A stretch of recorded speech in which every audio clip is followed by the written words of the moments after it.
Hi boys and girls, how are you doing today? Well, it's week 5 of the Trinity term and this week promises to be great. You want to know why? Yeah, I'll tell you. We are going to have our reading marathon. Remember last week you were sending me stories that your mom and dad and so recorded for you? Yes, well we are going to use these stories this week to share with our friends, okay? So before I begin, I will do a roll call to ensure that we are all here. Hamal, Dishane, Ethan, Tishon, Camry, Azaria, Phoenicia, Alia, Selena, Zeta, Maya, Zenaya, Kimora, Shinika, Amaya. Good. Remember last week we had 3 visiting friends with us? Well, they are here with us again today. Remember Shalisa and Tamaya from Shantimel School and Mahali from Bonaire Government? Yes, they are here with us. And Mahali will share a story with us today as well. Okay? So now I'll begin. My story is entitled Author's First Sleepover, and it is written by Mark Brown. Okay? And watch, I have my author too, you know. Here is author. Okay? Arthur was getting ready for his first sleepover.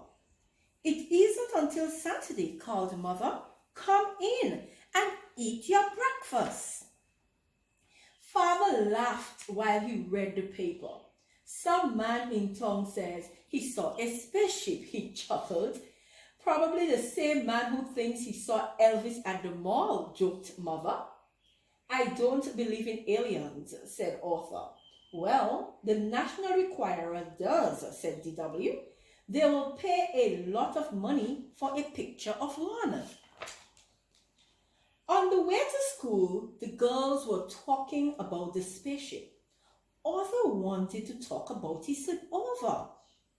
We can have the sleepover in my tent, said Arthur. You wouldn't catch me out in a tent with these spaceships landing, said Muffy. Bad news, said Buster. My mom thinks I'm too young for a sleepover. I can't come. But you have to, said Arthur. It's my first sleepover and you're my best friend. Why do they call them sleepovers? Said Francine. No one ever sleeps. That afternoon, Arthur told his mother about Buster's problem. Well, I'll see what I can do, said Mother. Arthur crossed his fingers while she dialed. Buster's mom did all the talking. Yes, no, of course not, said Mother. Absolutely. Good talking with you, too. Bye. Mother smiled and nodded her head. Yes. Hooray! Cried Arthur. Does Buster's mom know about the spaceship? Asked DW. I saw flashing lights today. I saw flashing lights from one today. I think that was the pizza sign. I think that was the pizza shop sign, said Mother. Saturday morning, Arthur was outside making the tent cozy for his sleepover. His family helped too. I was thinking, said DW, how do we know you're our real parents and not aliens in their bodies? Did you brush your teeth? Asked Father. And pick up your mess in your room, young lady, said Mother. Okay, said DW. They sound real to me, said Arthur. Arthur was looking for his flashlight when Buster and the brain arrived. It was here a minute ago, said Arthur. I wonder if you will see any aliens, said DW. If we do, said the brain, how will we communicate with them? Forget about communicating, said DW. Take pictures for the National Requirer. Use my camera. We can split the money. Let's make some signs, said Arthur. Good idea, said Buster. But first, I have to call my mom. Aliens, welcome. We are your friends. Please do my homework. After they finished their signs, they unpacked. I brought a few snacks, said the brain. I brought a rubber snake, said Arthur, to keep the W away. What did you bring, Buster? Just my baseball cards, said Buster, and my blankie. Do you think we really will see aliens tonight? No. Do you? Said Arthur. Highly unlikely, said the brain. The boys forgot all about aliens. They were too busy telling jokes and trading baseball cards. Pillow fight, screamed Buster. Quiet, said the brain. What's that sound? Footsteps, whispered Buster. And they're getting closer, said Arthur. Oh. Pizza delivery, called an unfamiliar voice. Compliments of the sleepover parents. Everyone laughed. I almost stopped breathing, said Arthur. I almost wet my pants, said Buster. Before they knew it, they heard another voice. Lights out, said Father. It's after 9, bedtime. Already, said Arthur. Thank you for the pizza, sir, said Brain. You're welcome, said Father. Good night. Good night, said the boys sweetly. As soon as they heard Father go back into the house, they shot out of their sleeping bags like cannonballs. I heard bedtime, said the brain, but I didn't hear sleep time. Let's tell spooky stories, said Arthur. How about cards, suggested Buster. Just as it was Arthur's turn to go fish, they saw the flashing lights. They dropped their cards. It got very quiet. Aliens, whispered Buster.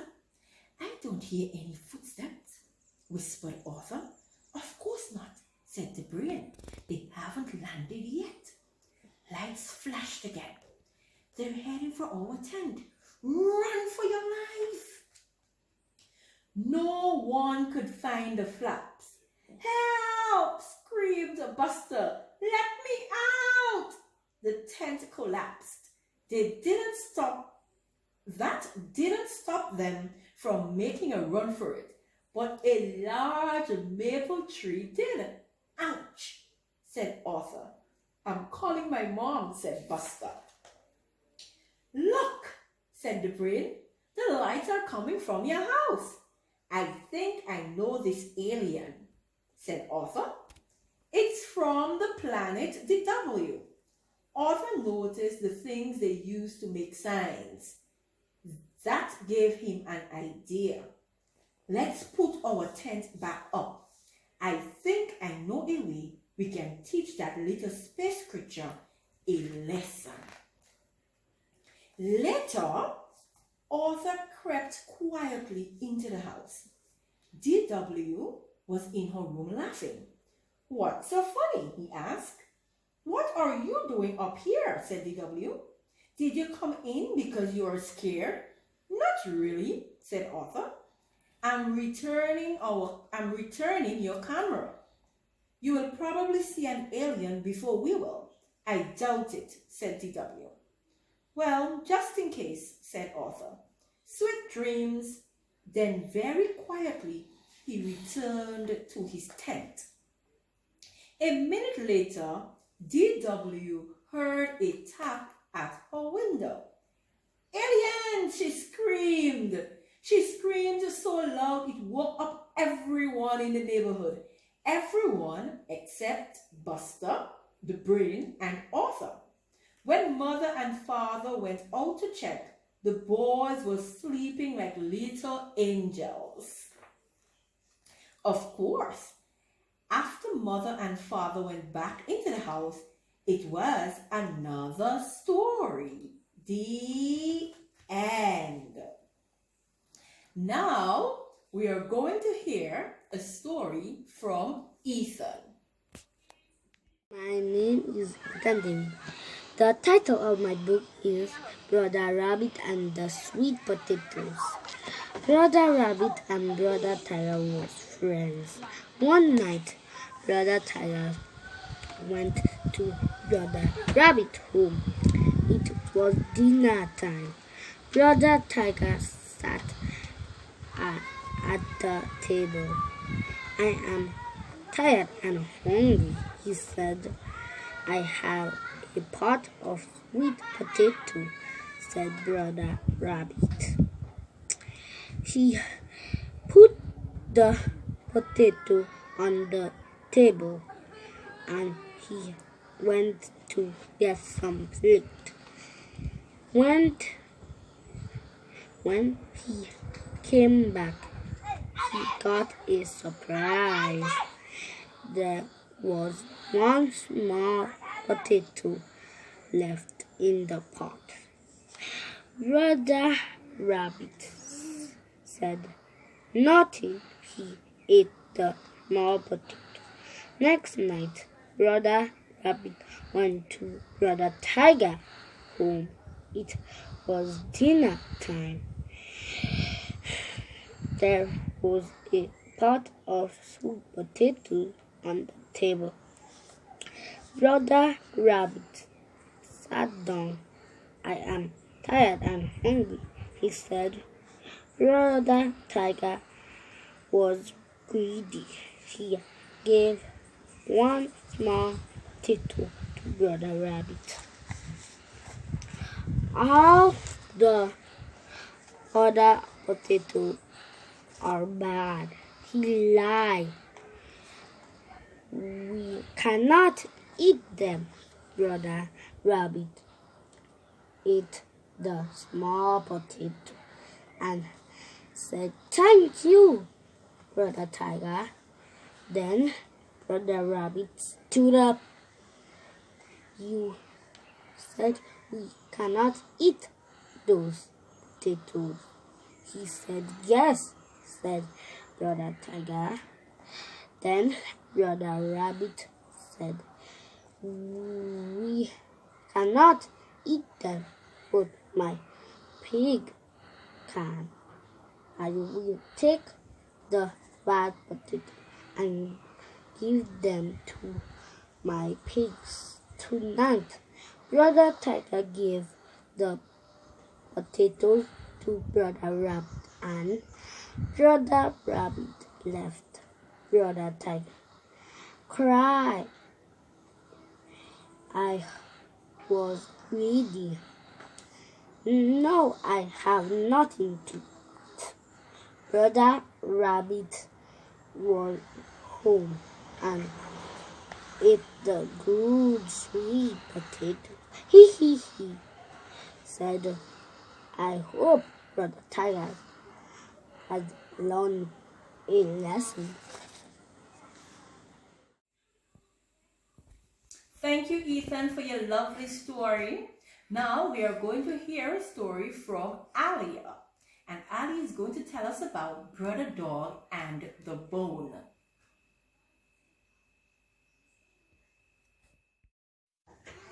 My name is Alia Titan. The title of the story is Brother Dog and the Bone. Brother Dog had a big bone. He took his bone to the river. Brother Dog saw a dog in the river. The dog in the river had a big bone too.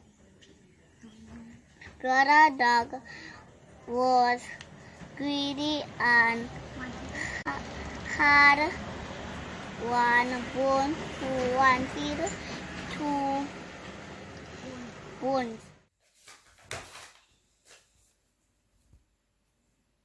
Thank you, Alia, for that lovely story. And now we are going to hear a story from Zenaya, Kate 2. Zenaya Mitchell.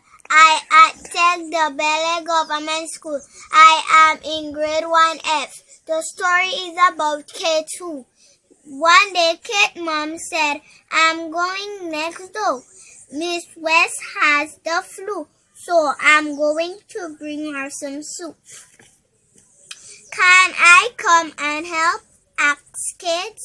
That's not a good idea, said her mom. You might catch the flu too.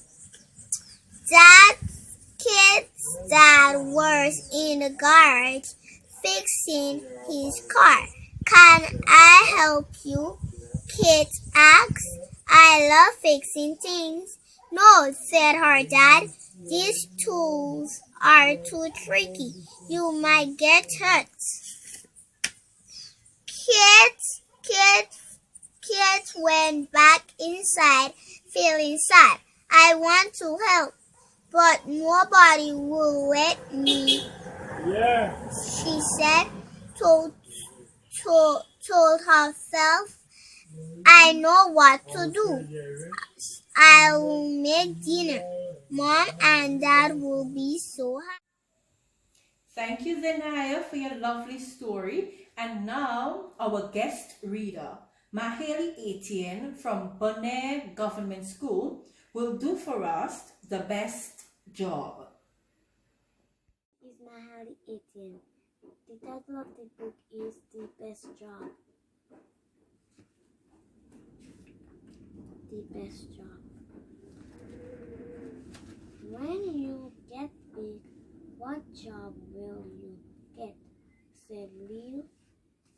What will you be? Do you know yet?